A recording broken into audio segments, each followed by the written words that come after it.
আল্লাহর পরে বিশ্ব রসুল, বিশ্বের কুল, বিশ্বের মূল বাবা আব্দুল্লাহর বাগানের যিনি ফোটা একটি মাত্র ফুল, ইমান আমলের যিনি মূল জনাবে মুহাম্মাদুর রসুল সাল্লাল্লাহু তাআলা আলাইহি ওয়াসাল্লামের উপর লক্ষ কোটিবার দুরূদ ও সালাম শান্তির ধারা বর্ষিত হোক। সকলে বলুন আল্লাহুম্মা আমিন। একবার বলুন সাল্লাল্লাহু আলাইহি ওয়াসাল্লাম। আচ্ছা, পটলডাঙ্গা এরিয়ায় মনে হয় তুলনামূলক মেয়েদের চাইতে পুরুষ বেশি মারা যাচ্ছে নাকি? কারণ এই এলাকাতে তো লোকের অভাব নেই। সকালবেলা বাজারে দেখেন, হাটে দেখেন, মার্কেটে দেখেন, ভর্তি হয়ে যায় মানুষ,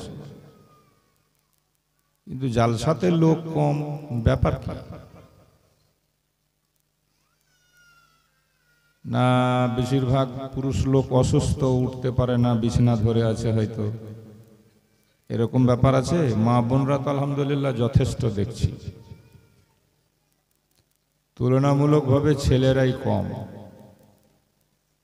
আমরা হাদিসে পড়েছি আখেরি জামানায় মেয়েদের সংখ্যা বেড়ে যাবে, পুরুষ কমে যাবে। তো পটলডাঙ্গাতে কি কমে গেছে না কি ব্যাপারটা?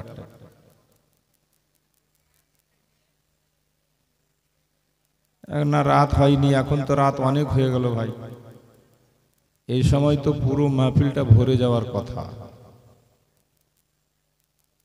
না? পটলডাঙ্গার লোক জালসা লাগিয়ে বাড়িতে শুয়ে আছে, বাইরের লোক বেশি আছে। আচ্ছা, পটলডাঙ্গার বাইরে থেকে কারা এসছেন একটু হাত উঠিয়ে দেখান তো আমাকে। বাইরে থেকে যারা এসছে, তো অর্ধেকটি লোক তো বাইরেরই বসে আছে গো। তাহলে এখানকার লোক কই? ব্যাপার কি? মন খারাপ না পেট খারাপ না শরীর খারাপ, কোনটা? কিছু তো একটা কারণ হবে। কারণ গোটা এলাকার জন্য এটা সৌভাগ্য যে দুইজন আওলাদে গৌসে আজমের তশরিফ মনোনয়ন করেছেন, তিনারা পা রেখেছেন আপনাদের এলাকায়। তো লাভ প্রত্যেকেরই হবে, ফায়দা প্রত্যেকেই পাবে। আল্লাহওয়ালাদের কাছে, আল্লাহওয়ালাদের মাহফিলে যারা যাবেন, যারা বসবেন, উপকার সবারই হবে। ওনারা এসে যখন দোয়া করবেন তো শুধু আমার জন্য বা পার্টিকুলার ভাবে কাউরির জন্য দোয়া করবেন এরকম তো ব্যাপার না। সমস্ত এলাকাবাসীর জন্য দোয়া হবে, সমস্ত সুন্নি মুসলমানের জন্য দোয়া হবে। যাই হোক, আমি অনুরোধ জানাবো, এখনো যদি কেউ বাড়িতে থেকে থাকেন, ঘুমিয়ে না থাকেন, একটা রাত কুরবানি দেন। আল্লাহ কখন কোন জায়গাতে কোন মাহফিলে বসাকে কবুল করবে এটা আল্লাহই ভালো জানে। কথা ঠিক না? হ্যাঁ, डॉक्टर इकबाल लिखेছেন, वो एक सजदा जिसे तू गिरा समझता है,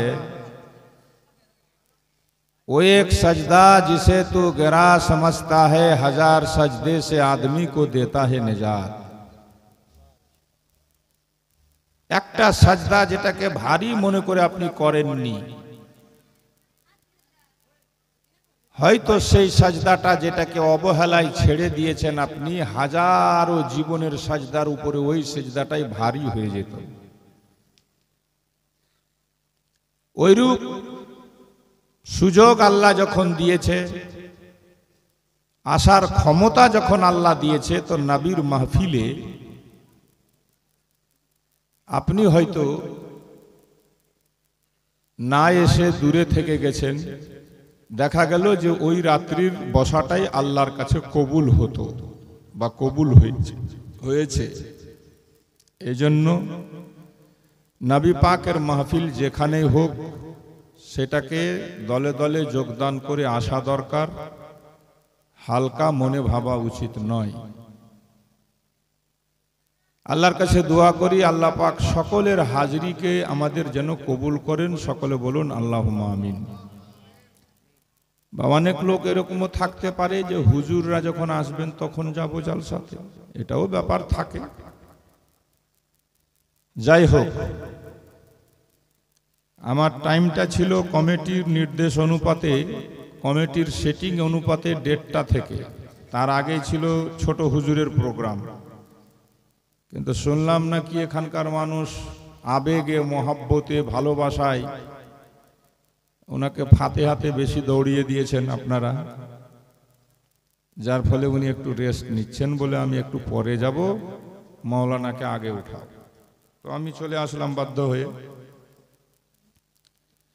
কোরআন পাক থেকে একটি আয়াত পড়েছি, অত্যন্ত মাশহুর ও মারুফ, সবার জানা, সবাই শুনেছেন এই আয়াতের তরজমা। আল্লাহ পাক বলছেন ঈমানদার গণের উদ্দেশ্যে দুটি কথা। কটি কথা? জোরে বলুন, কটি কথা? দুটি কথা বলছেন, হে ঈমানদারেরা, ইত্তাকুল্লাহ। প্রথম কথাটি হচ্ছে আল্লাহকে তোমরা ভয় করো, আর দ্বিতীয় কথাটা হচ্ছে ওয়াকুনু মা'আস সাদিকিন, তারপরে সত্যবাদীদের সাথী হয়ে যায়। তো আমরা এখানে বসে আছি যারা, সবাই আশা করছি পীরপন্থী। পীরকে আমরা সবাই মানি।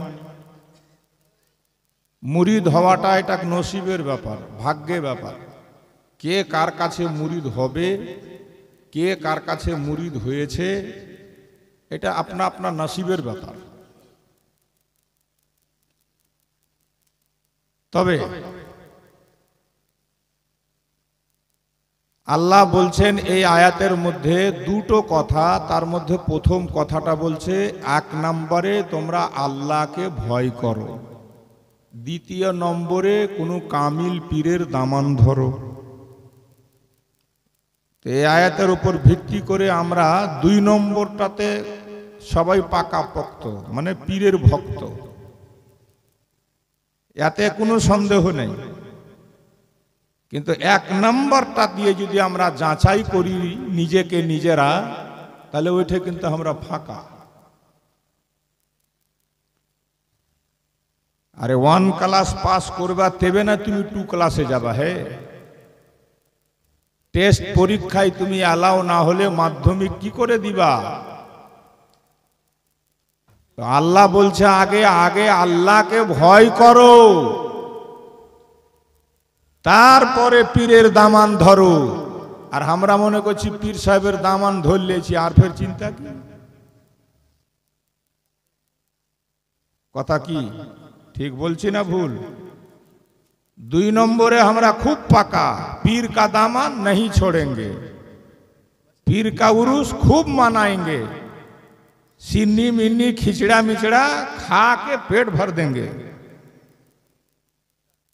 किंतु 1 নম্বরে আল্লাহ যে বলছে ইত্তাকুল্লাহ, ওইখানে আমরা নাই। আপনি বলবেন মাওলানা আমরা কে বলেছে আল্লাহকে ভয় করি না? তাহলে আল্লাহকে যদি যে লোকটা ভয় করে সে নামাজ পড়বে না পড়বে না? আমাকে জবাব দেন। জোরে বলেন, পড়বে না পড়বে না? এখানে যতটি লোক বসে আছেন সবাই 5 ওয়াক্ত নামাজ পড়ছেন, তাহলে এখন যদি বলি যে হাত উঠান কে কে নামাজ পড়ে না, লজ্জা পেয়ে যাবেন। বা কে কে পড়ে, তো আপনি তো 1 নম্বরেই ফাঁকা। पीर साहेबर दामन नहीं छोड़ेंगे, चीरा फैला देंगे, लाभ হবে? मस्जिद गेलाम ना, आल्लाहर भय নাই, नामाज নাই, रोजा নাই, जाकात নাই, फरज নাই, আর গরজ লিয়া ছিড়া ছিড়ি আর মারামারি করেंगे, পার হতে পারবা? বলো। আল্লাহ বলছেন কোরআনে ওয়াবুদুল্লাহ ওয়ালা তুশরিকু বিহি শাইয়্যান ওয়া বিল ওয়ালিদাইনি ইহসানা, আমার ইবাদত করো, আমার সঙ্গে কাউকে শরীক করিও না। তারপরেই আল্লাহ বলছেন তোমরা তোমার বাপ মায়ের খিদমত করো। মাকে খেতে দিই না, বাপের সঙ্গে সম্পর্ক ভালো রাখি না, কিন্তু পীর সাহেবের উরুসে যেতে আমি একবারও ছাড়ি না। বেকার হয়ে যাবে তোমার উরুস ঘুরা, বেকার হয়ে যাবে তোমার পীর ধরা, বেকার হয়ে যাবে তোমার মাজার মাজার ঘুরা। সারা জিন্দেগি যদি পীরের পিছনে পিছনে দৌড়ে বেড়াও, আর বাপ যদি নারাজ থাকে, মা যদি অসন্তুষ্ট থাকে, জীবনের নামাজ যদি কাজা থাকে, তোমার ঠিকানা জাহান নামেই হবে। কোন পীর পার করতে পারবে না। শুনে নাও, নামাজ বাদ দিয়ে, বাপ মাকে বাদ দিয়ে কোন পীর পার করতে পারবে না। এই জন্য আল্লাহ আগে বলছেন ইত্তাকুল্লাহ, আল্লাহকে ভয় কর, তারপরে সত্যবাদীর দামান ধর। কিন্তু আমরা মনে করছি যে না, আমি তো পীর সাহেবের দামান ধরলেছি, আর নামাজ পড়েই কি করব, আর অন্য কিছু করেই কি করব। শুনালেন, কিয়ামতের মাঠে কাউকে প্রশ্ন করা হবে না পীরের উরুসে গেছিলা কিনা। কিয়ামতের মাঠে কাউকে প্রশ্ন করা হবে না মাজার জিয়ারত করেছিলা কিনা। কিয়ামতের মাঠে কাউকে প্রশ্ন করা হবে না তুমি জুলুস মানিয়েছিলা কিনা। কিয়ামতের মাঠে কাউকে প্রশ্ন করা হবে না বাড়ি বাড়ি ফাতিহা করেছিলা কিনা। কিয়ামতের মাঠে যেটা প্রশ্ন করা হবে, শেখ সাদি বলেন, রোজে মাহশার যা গুদাস বুয়াত, আব্বালে পুরশিস নামাজ বুয়াত। কিয়ামতের মাঠে যেদিন সবাই নাফসি নাফসি করবে, সর্বপ্রথম প্রশ্ন নামাজ সম্পর্কে করা হবে। এরা উঠা পালেছে কেন? আমার কথা শুনে ভালো লাগে না নিশ্চয়ই?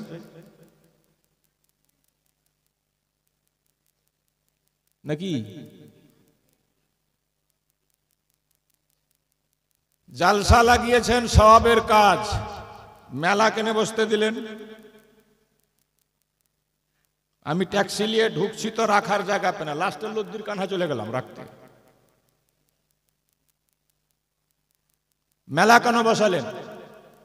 মেলার সঙ্গে জালসার কি সম্পর্ক আছে? যেটি ছেলে আর মেয়ে মেলাতে ঘুরছিল আর একটাও জালসাতে আছে দেখান তো। নবী পাক বলেছেন 3 প্রকারের লোক জান্নাতে যাবে না। পীরের মাজার মাজার ঘুরুক, আর দরবার দরবার ঘুরুক, আর তাহাজ্জুদ পড়া মরুক, আর 25 বার হজ করে মরুক। নবী বলছেন যার সাবালিকা মেয়ে ঘর থেকে বের হলো পর্দা ছাড়া, বাপ দেখলো নিষেধ করলো না, স্পষ্ট ভাষায় নবী বলেছে সেই লোকটা জান্নাত যাবে না। আজকে কার মেয়ে ঘুরছিল এগুলা? পটল ডাঙ্গার বুঝি একটাও ছিল না।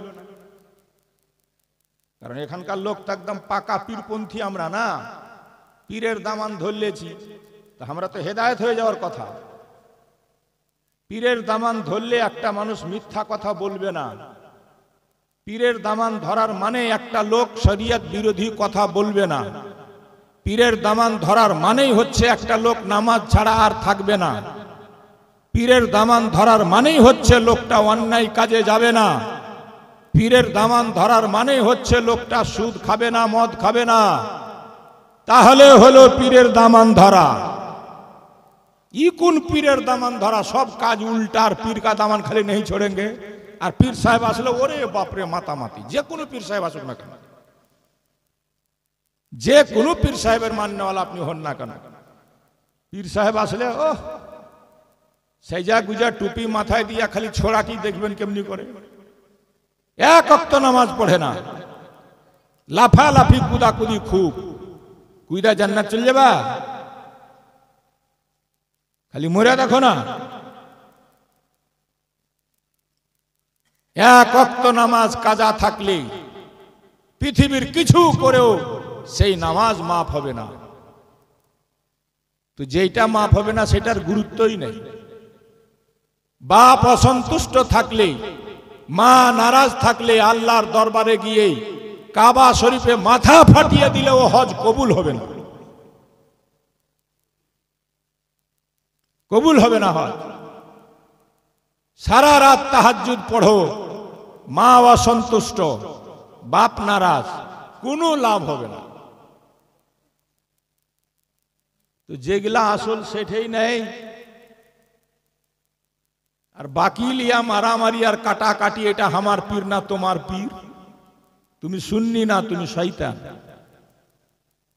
আহলে সুন্নাত ওয়াল জামাতের সমস্ত পীর সবাই আমাদের জন্য সম্মানী, সবাই আমাদের জন্য তাজিমের যোগ্য, তাজিম করব, সবাইকে আমরা ভালোবাসবো।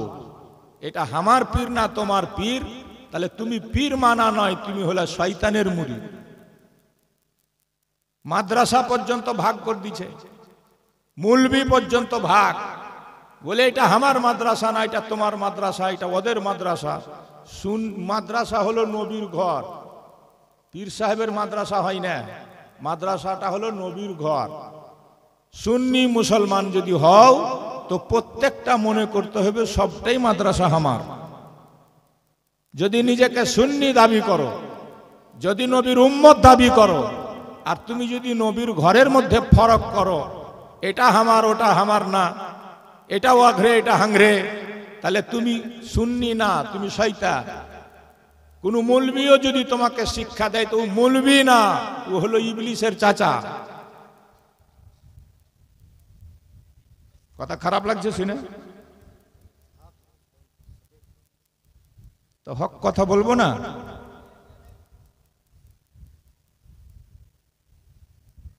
নবী বলছেন 3 প্রকারের লোক জান্নাতে যাবে না। এক, যার মেয়ে পাউডার লাগিয়ে, সোনো লাগিয়ে, লিপস্টিক লাগিয়ে, আমি দেখলাম তো, ইস সেই যা আছে সবটি, বাপ রে বাপ, মনে হচ্ছে ওর বাপের বিয়ে লেগেছে। হ্যাঁ, আজকাল বাপের বিহা ছেলে পিলা খাইছে, মায়ের বিহা ছেলে পিলা খাইছে, খাই না? বড় বড় ছেলে পিলার মা বিহা করছে, বড় বড় ছেলে পিলার বাপ বিহা করছে। বাপের বিহা ছেলে পিলা খাইছে, মা খাইছে। তো যেটি বেটি ছেলে ঘুরলো আজকে মেলাতে, ওই বেটি ছেলেটির জন্য আর বাপকে যেতে হবে জাহান্নামে। এক। দুই, যার বউ বেপর্দা হয়ে মাথার চুল দেখিয়ে, দুল দেখিয়ে ঘর থেকে বের হয়, তার স্বামী যদি জিন্দেগি ভর মসজিদে ইতিকাফে বসে থাকে, নবী বলছে ও যাবে জাহান্নামে। ইমাম সাহেবের বউ যদি বেপর্দা হয়, ওর পিছে নামাজ পড়া বেকার, যতটি নামাজ পড়েছেন সব বরবাদ, দোহরাতে হবে। কথা বুঝাতে পারছি? বুঝা গেল? 3, নবী বলেন আরিয়াতুন কাসিয়াতুন মাইলাতুন মুমিলাত, যে মেয়েরা চুস্ত কাপড় পরে, কাপড় পরার পরও দূর থেকে দেখলে মনে হয় উলঙ্গ যাচ্ছে, শরীরের আবরণ বোঝা যায়, এই মেয়েরা যারা পাউডার সোনো লাগিয়ে, লিপস্টিক লাগিয়ে ঘর থেকে বের হয় অন্য ছেলেদেরকে নিজের দিকে আকৃষ্ট করার জন্য, যেন লোক তার দিকে তাকায়, নবী বলছেন এই মেয়েদের ঠিকানা হবে দলে দলে জাহান্নাম, এদেরকে কেউ জান্নাত দিতে পারবে না। জি, ফরজ নামাজ পর্যন্ত হানাফি মতে মেয়েদের মসজিদে গিয়ে পড়া চলবে না। কোথায় পড়তে হবে? ঘরের কোণাতে। কোরআন পাক তেলাওয়াত করলে জোর করে আওয়াজ করে তেলাওয়াত করা যাবে না।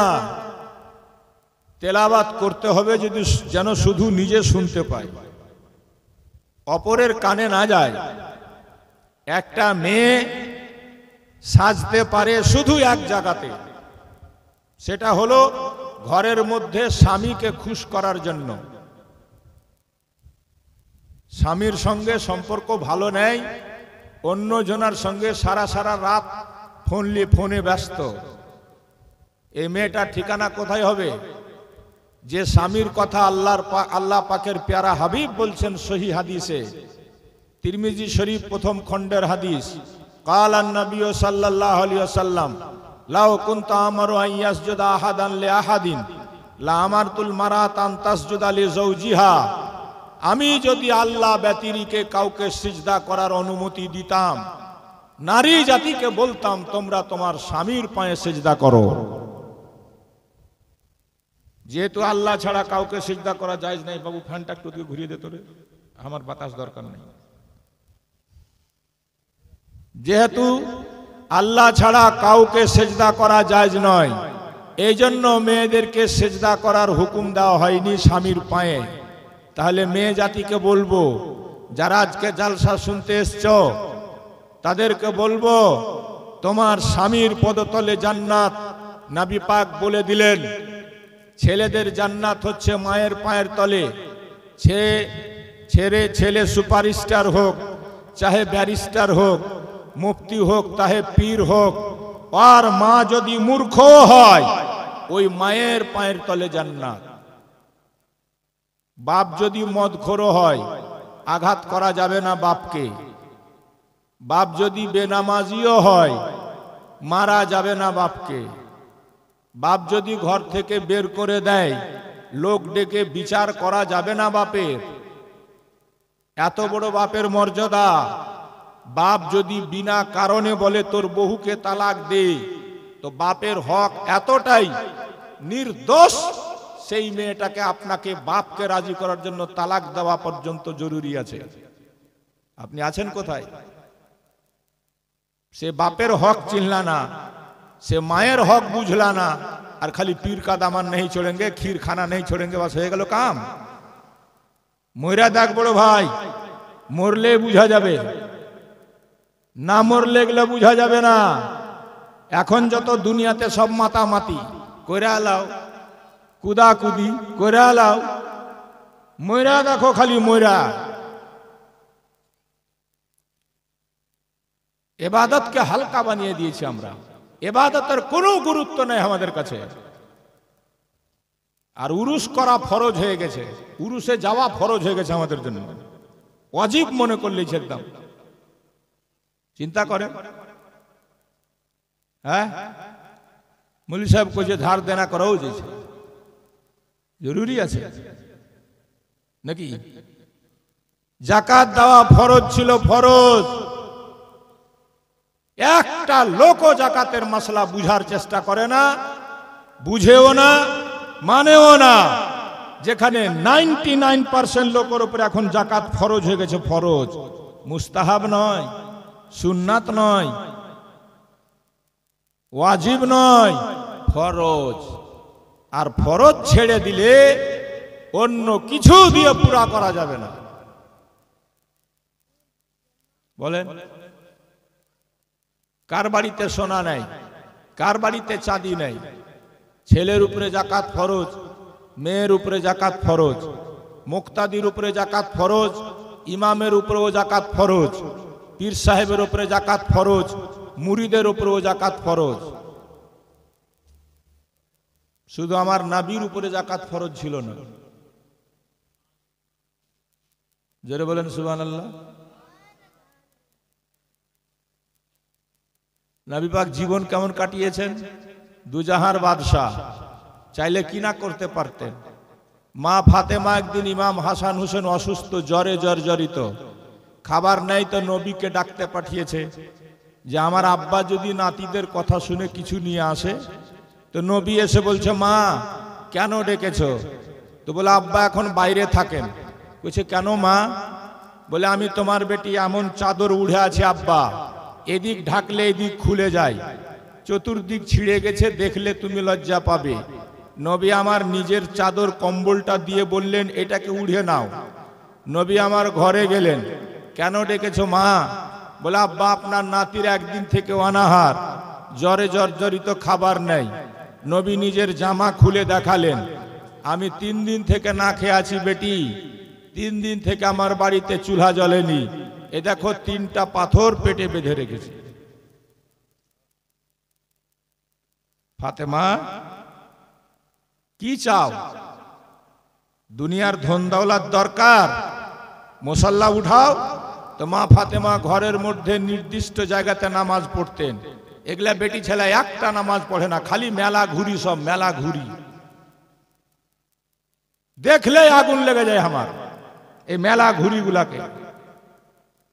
আরে নিজে তো জাহান্নামে যাবে, ওর কারণে ওর বাপটা জাহান্নামে যাবে, ওর কারণে ওর স্বামীকে জাহান্নামে যেতে হবে।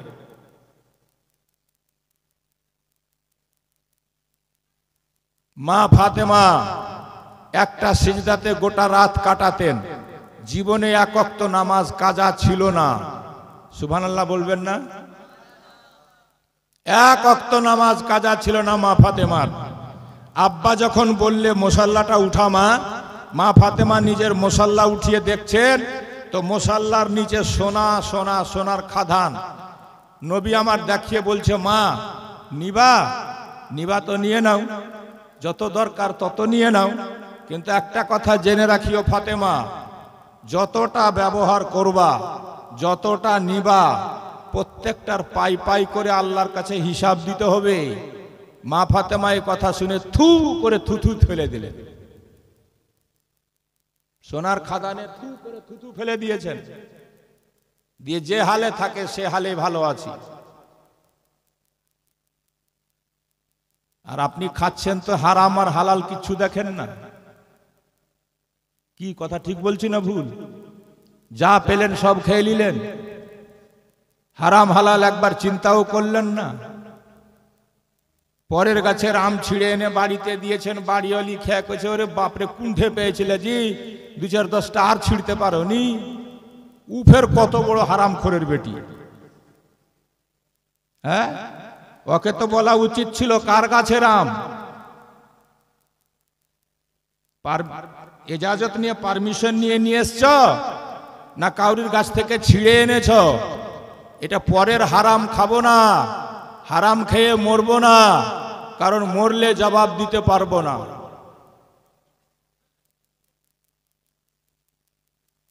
যা পারো খেয়ে যাও, সুদ মদ দেখার নেই। হ্যাঁ, আজ বর্তমান জামানা সেই জামানা, যে জামানার কথা আমার নবী বলেছিলেন একটা সময় আসবে ঈমান রাখা এত কঠিন হয়ে যাবে, আগুন রাখা তার চাইতে সহজ হবে হাতে, ঈমান রাখা সহজ হবে না।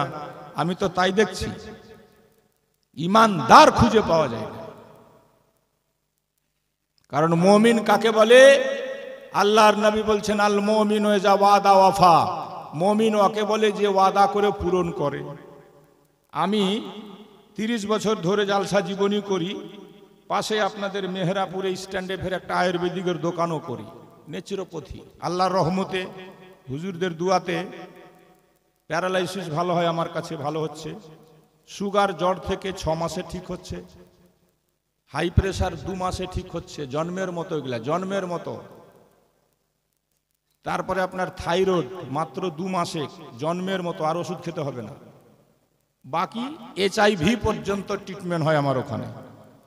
শিলিগুড়ি বা বেঙ্গাল কি বলে যে আপনার বালুরঘাট থেকেও লোক আসে।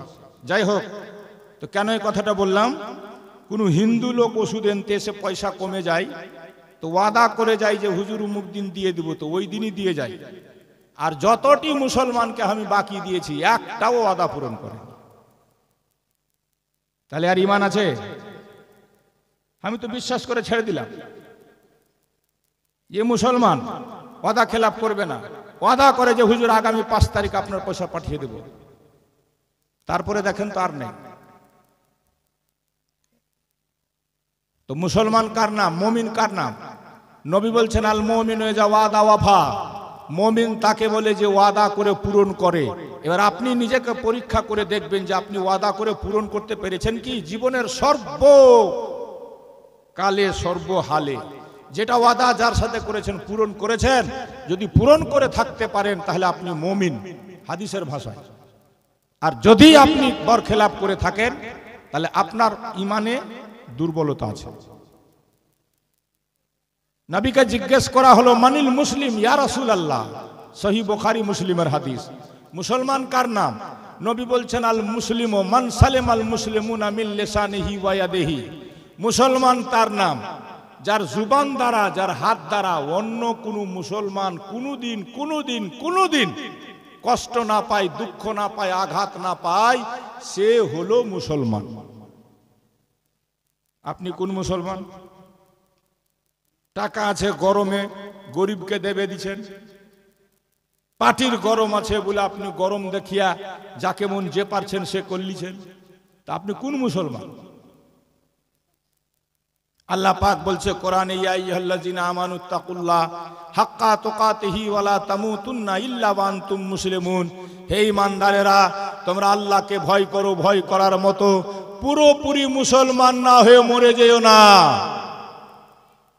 আল্লাহ বলছেন পুরোপুরি মুসলমান না হয়ে মরে যেও না। আল্লাহও জানে যে নামের মুসলমান কিছু থাকবে, এজন্য তাকিদ করে বলছে পুরোপুরি মুসলমান না হয়ে মরে যেও না। আর নবী বলে দিলেন যে মুসলমান হবে তার জুবান দ্বারা, তার হাত দ্বারা অন্য কোনো মুসলমান কষ্ট পাবে না, সেই হলো মুসলমান। বলুন সুবহানাল্লাহ। তাহলে আপনি কোন মুসলমান? আপনি ভাবেন যে আপনি কোন মুসলমান? পরের বিচার পরে করিয়েন, নিজের বিচারটা আগে করেন। আপনি কোন মুসলমান? কাউকে আঘাত দিয়েছেন? কাউকে গাল দিয়েছেন? মাজাক করেও কাউকে গাল দিলে হযরত আলী বলে একটা গালের বদলে তোমার জন্য একটা বিছাতু তৈরি হয়ে বসে থাকে কবরে, তোমার জন্য অপেক্ষা করে। আই বেটা, খালি আই না। আপনি তো জোর দেখাচ্ছেন, গরম দেখাচ্ছেন, টাকার গরম, আমি গরিব মানুষ, আমাকে দিলেন চেপে দেবে। অন্যায় অত্যাচার করে দুনিয়াতে বাঁচতে চান আপনি পয়সাওয়ালা, আপনার বিচার কে করবে? মরে দেখেন না খালি। এই জন্য নবী বলেছেন ধনীদের চাইতে গরিবেরা বহু আগে চলে যাবে জান্নাতে। বলুন সুবহানাল্লাহ। আল্লাহ আপনাকে ধন দিয়েছে, আপনার হিসাবটাও বেশি হবে, এটা আপনি জেনে রাখিয়েন।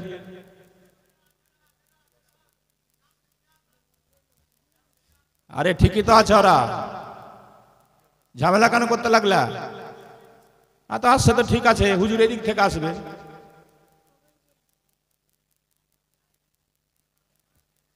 আপনারা সামনের দিকে আগিয়ে আসেন, পালাবার চেষ্টা করিয়েন না, সামনে চলে আসেন। আলহামদুলিল্লাহ, এরকম সভা আল্লাহ পাক প্রতি বছর আপনাদের করার তৌফিক দাও।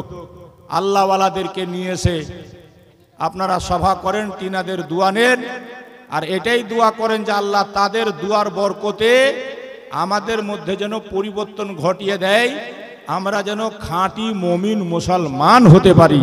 সকলে বলুন আল্লাহুম্মা আমিন। নামের না, কামের মুসলমান হতে পারি। জোরে বলুন সুম্মা আমিন। নচেত ভাবতে ভাবতে জীবন যাবে, কে কখন দুনিয়া ছেড়ে চলে যাবে। 80 বছর হলে মরবেন, আর কোনো গ্যারেন্টি আছে? আজকে একটা যুবক ছেলে মারা গেল না, অল্প বয়সে লোক মারা যাচ্ছে না, শুনছেন না? দাঁড়িয়ে যান, নারে তাকবীর। তওবা করে নিজেকে ঠিক করার চেষ্টা করি আমরা। পাকা মুমিন যাকে বলে, পাকা মুসলমান যাকে বলে, সেরকম একজন মুসলমান হতে শিখি আমরা। অনেক অভাব আছে আমাদের মধ্যে, কি বলেন, আছে না নাই? যেটা বলেন আছে না নাই?